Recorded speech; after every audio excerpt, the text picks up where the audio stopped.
Hello বন্ধুরা আমার, আবারও আমি চলে এলাম তোমাদের সাথে একটুখানি কথা বলার জন্য, গল্প করার জন্য। আমার একটা মিনি ব্লগ নিয়ে। ওই দুই ভাই বোনে পড়াশোনা করছে, আমার মেয়ে পড়াচ্ছে আমার ভাইয়ের ছেলেকে।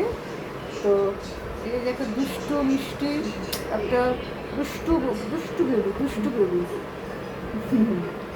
আর আমার মেয়ে এখন খুব চিন্তায় মগ্ন আছে, পড়াচ্ছে, কি পড়াবে না পড়াবে।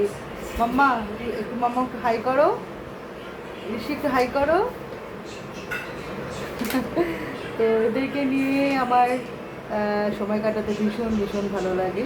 যেদিন আমার বেরোনো থাকে না, বাইরে থাকি, এদের সাথেই আমি সময়টা সারাক্ষণ এদের সাথে সময়টা কাটানোর চেষ্টা করি। কারণ ওরা তো বিজি থাকে স্কুল কলেজ নিয়ে, পড়াশোনা গান বাজনা নিয়ে। তো যাই হোক, যেটুকু সময় পাই ওদের সঙ্গে কাটানোর চেষ্টা করি। আসলে ওদের পড়াশোনার টাইম। তো সবাই খুব ভালো থেকো, সুস্থ থেকো। আশা করবো আমার সকল বন্ধুরা খুব ভালো আছো, সুস্থ আছো, যে যা নিজের কাজে খুব ব্যস্ত আছো। তো ভালো থেকো, সবাই সুস্থ থেকো। আবার দেখা হবে একটা নতুন ব্লগ নিয়ে, আসবো সেদিন। টাটা।